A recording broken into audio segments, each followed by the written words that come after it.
Magic Hawk was in a prime position along the long pontoon at the end of the inner harbour, and behind us a beautiful French boat called Hartou, owned by Alain and Monique, who we spent a very enjoyable evening with for drinks and nibbles.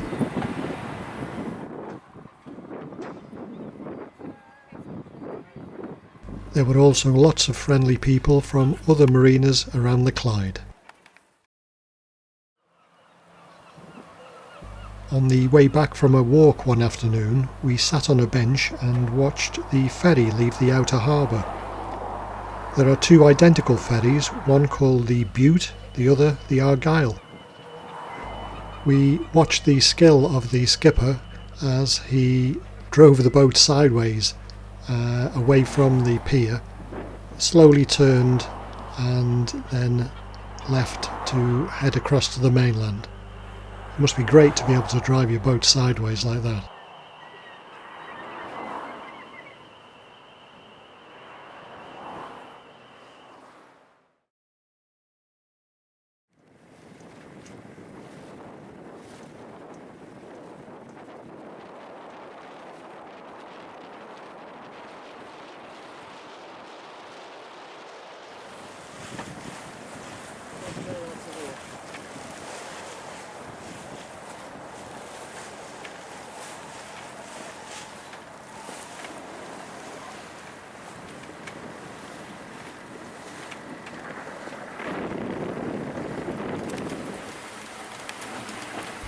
Once we got going, we unfurled the sails as there was quite a stiff breeze blowing from the direction of Loch Striven, which is roughly north-northwest of us. We were reefed down because it was quite a strong wind, so the prospect of a good sail that day was very high.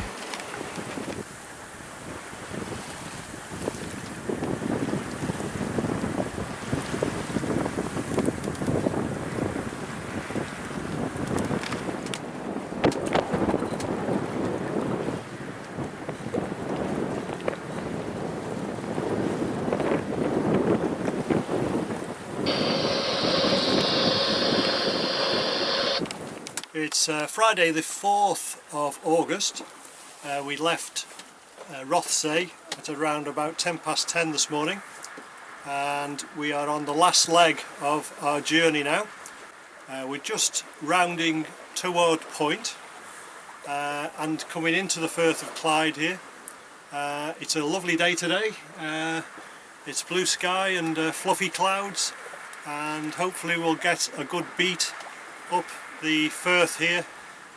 So there we go.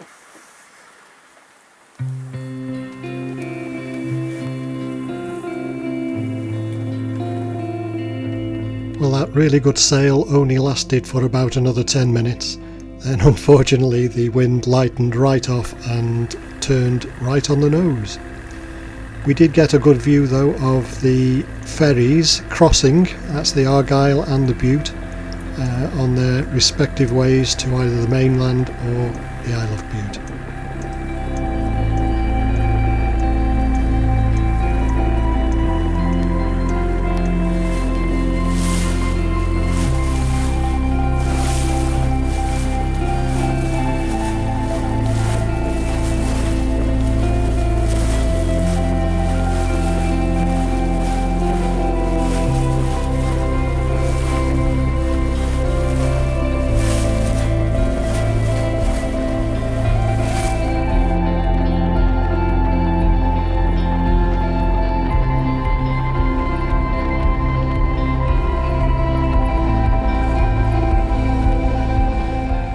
As we approached the top of the Firth of Clyde near to Dunoon, we had our first sighting of the year of the paddle steamer the Waverley.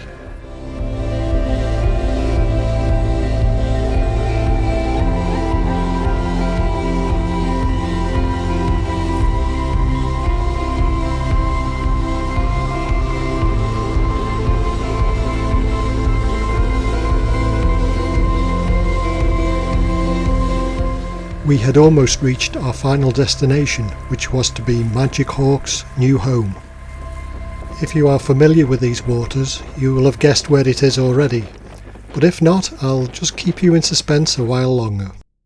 The marina is on the west side of a loch which has fantastic views to the north.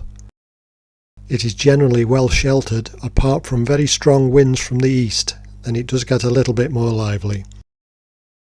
Magic Hawk's berth is right at the end of G Pontoon, right next to the hammerhead. And we share the space with a lovely 27-foot boat called Cassie Leia.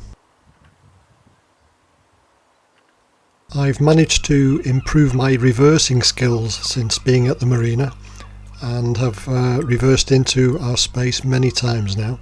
I have to admit though that the bow thruster has been a huge help in achieving that. And here comes the big reveal. Yes, it's Holy Loch Marina, situated at the village of Sandbank on the Cowell Peninsula. What a fantastic place. Many years ago it used to be the US Navy's Polaris nuclear submarine base, now long gone. And on a bright sunny day, the view from our berth is absolutely spectacular.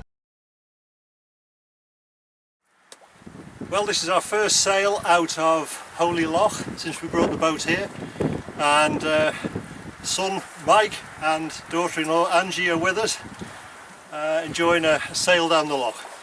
Not a bad day, got about 15 knots of wind, perfect.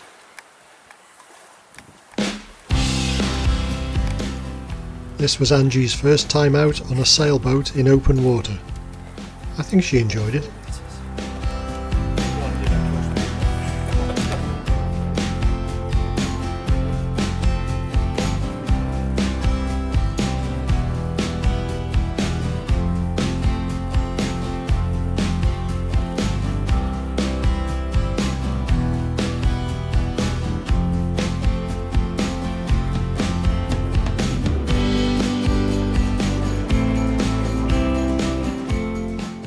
We didn't have a great deal of time to sail today, as Mike and Angie were en route to St Andrews before returning to their home up in Aberdeen.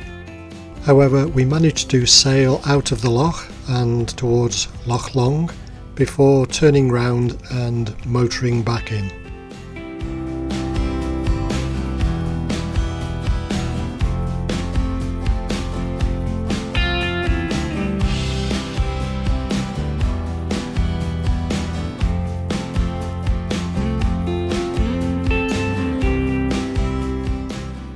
It's been a long time since Mike and I sailed on Magic Hawk, and the only thing I've got to figure out now is how to get him off the helm and pull a few ropes.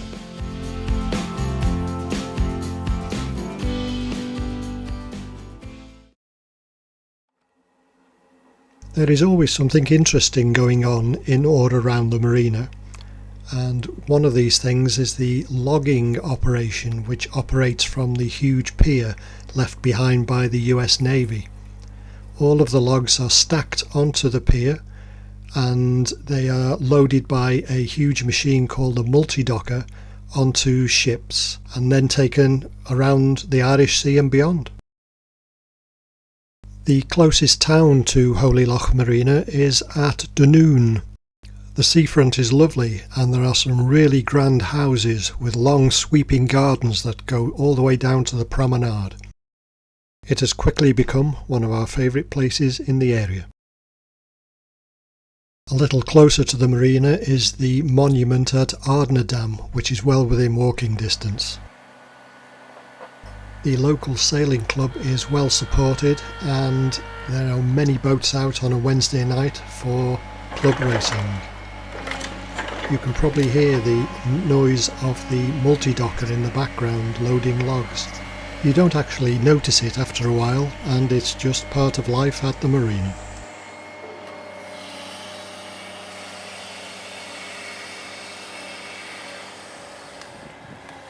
There is also a small Calmac ferry called the Loch Linney, which berths at the marina from time to time. I'm not too sure where it actually operates, but it must be somewhere local, as it's never away for too long.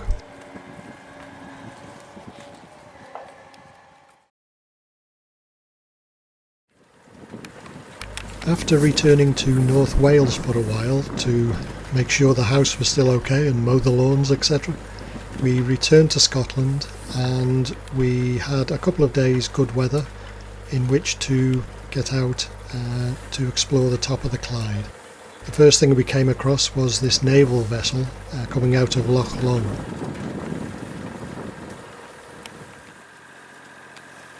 We crossed over to the eastern bank of the Clyde, and due to the light winds we had to motor then past Rothesay and also Greenock.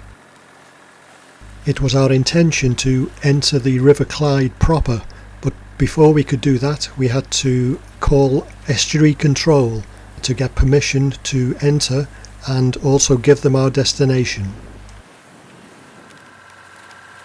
As we passed the cruise ship terminal, although it wasn't a huge ship that was in, it was still straggling into the starboard side of the channel, so we had to pass it as close as we could, bearing in mind the sea state, which was just rolling us around a little bit.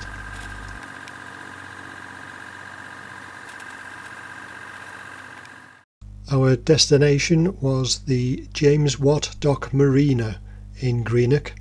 This was an old dock which has been converted for use by yachts, and was quite interesting actually.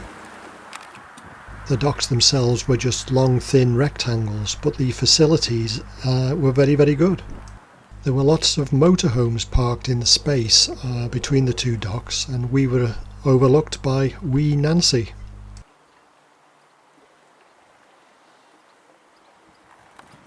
The pontoons were very modern and the length of the fingers were really good, but the berth sizes for boats of our size, two together, were quite tight. We always look out for other westerly yachts in marinas we visit, and there were some beautiful examples of all different types of models within the dock. There was also a super yacht berthed alongside, which was 45 metres long by 10 metres beam, and the main mast was so tall it showed an all-round red light at night to deter low-flying aircraft. Unbelievable. Overall though, we had a very pleasant stay.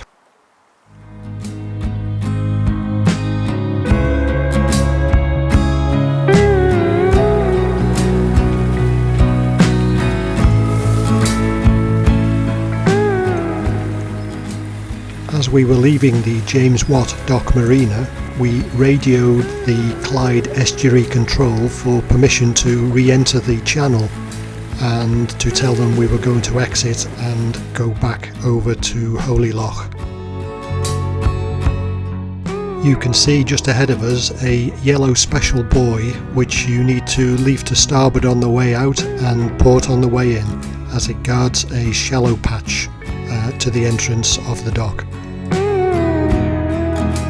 As you would expect, the main shipping channel on the River Clyde is very well buoyed, but surprisingly narrow.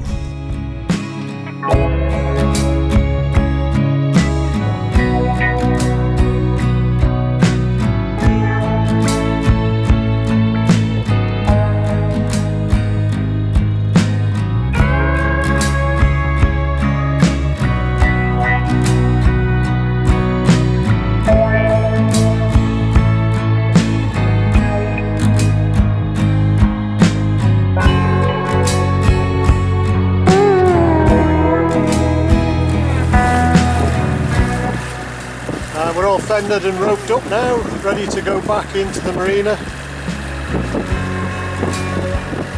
Just a few hundred metres to go.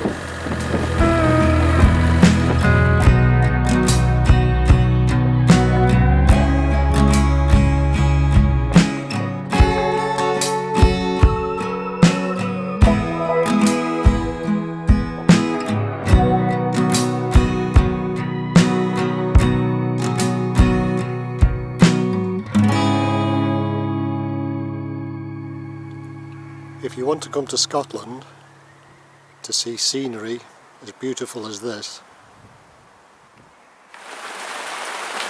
you've also got to endure this.